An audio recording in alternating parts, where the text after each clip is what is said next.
61. Compte rendu philosophique. Art, communication, esprit. 13 300. 61. Compte rendu. Après la mutation, peut-il y avoir retour dans le rang? S'il y a folie des êtres humains qui ne se plient pas à la norme, cela pourrait s'apparenter à de la normalité. Comment cela se fait-il? Qu'en est-il de la normalisation du fou? Pour Foucault, il n'y a plus de folie cosmique et tragique, de niveau supérieur, de génie. Cela s'oppose à la folie du fonctionnaire, entre guillemets. Une folie institutionnalisée, qu'est-ce que c'est? C'est une folie cathartique, une folie qui transforme l'être humain. Cela s'oppose à une folie socialisée. On peut faire un parallèle avec la normalité. Une folie suprahumaine qui ne peut pas être comprise par les éléments de notre normalité. On n'a pas les codes pour savoir les contenus. Pour Clavel, lorsqu'un dieu revenait, il bouleversait l'individu et pouvait le tuer. Le retour s'opérait d'une façon perturbante. Avec Jérémie, on abordait le côté fou de Dieu. Cela s'oppose à une dimension plus grande. Vous avez été libre de choisir le mal. Dieu peut donner la capacité de comprendre des états de notions qui dépassent notre propre logique. C'est le lieu du mystère. Cela implique de devenir un mystère vivant à incarner. Et cela pour comprendre le mystère de l'univers. Quelle est la place du mal? Est-ce cautionné par l'être humain? Ou est-ce une liberté de Dieu? Le mal est-il antérieur à l'humanité?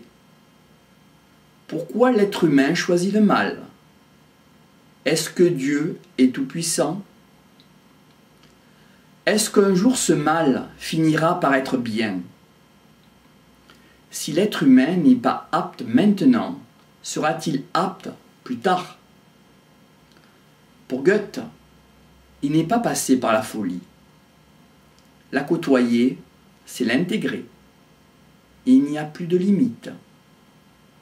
C'est le travail d'un équilibriste. Pourquoi le désir de normalité? Est-ce que la sécurité et la normalité sont associées? Cela enferme dans un système que de résoudre le problème de la normalité. L'artiste doit ne plus être lui, être un autre, être au-delà. Il doit transgresser, déborder.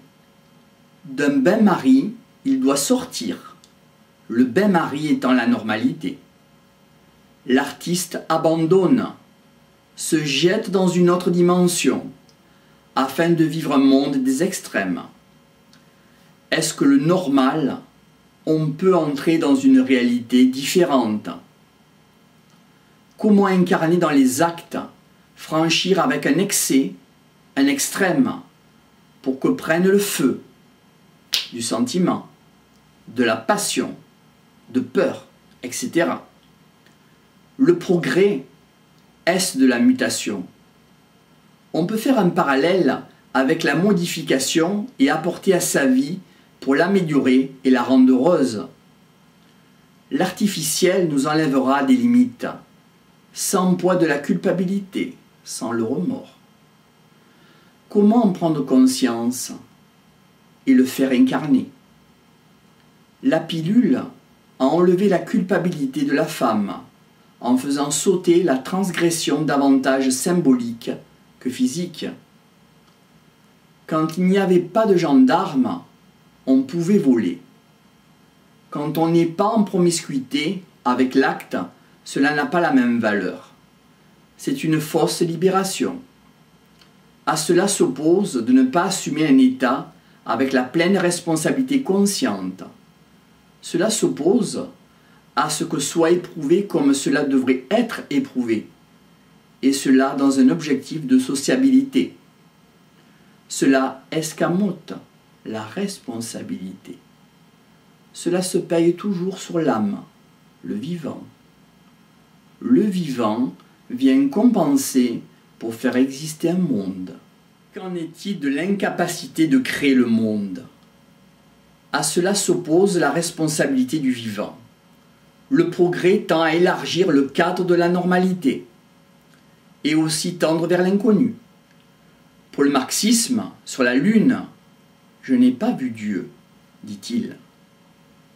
La normalité existe pour ne pas faire entrer de Dieu. Ainsi, s'il n'y a pas d'esprit, alors on est libre de faire tout ce qu'on veut. Il n'y a pas d'interdit. Ce serait alors une société permissive. Que penser d'exister dans un monde où il n'y a plus de juges, plus de référents? On peut établir un parallèle avec l'artificiel où il n'y a pas de loi. Chacun porte son juge en lui. Cela entraîne un alibi par le fait de l'apprivoiser, de l'amadouer, de le corrompre, ce juge individuel. Est-ce que certains crimes valent mieux que d'autres? Il y aurait des moyens de s'arranger. À qui demander le repentir? À qui demander le pardon? Doit-on le demander à ceux qui incarneraient cela? Car ayant le repère référent, pour Kafka, on ne supporterait pas de ne pas avoir de juge. Cela est de l'ordre de la conscience morale. Notons, s'il y a une guerre civile, alors tout est permis. A-t-on subitement dans ce cas changé de nature? Ou bien est-ce que l'on est comme ça? Qu'est-ce que je vais penser de moi? Se dit l'être humain. Le juge peut être arrangeant. Faut-il l'inviter pour l'amadouer?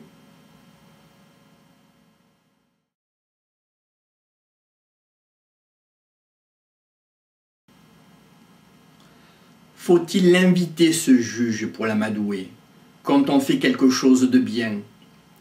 Peut-être serait-il plus clément un jour? Ce qu'il fait est bien, et nous en sommes ravis. Quel est le juge qu'on achète le plus?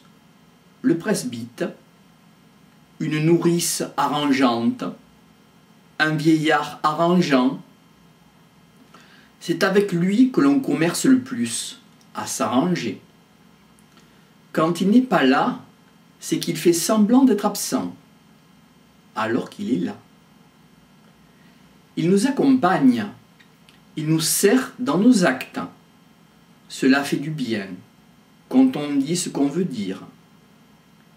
Il est difficile de se rattraper. Cela entraîne un sentiment d'inconfort qui pousse à partir, à s'échapper à soi-même. C'est juste de faire éclater les limites.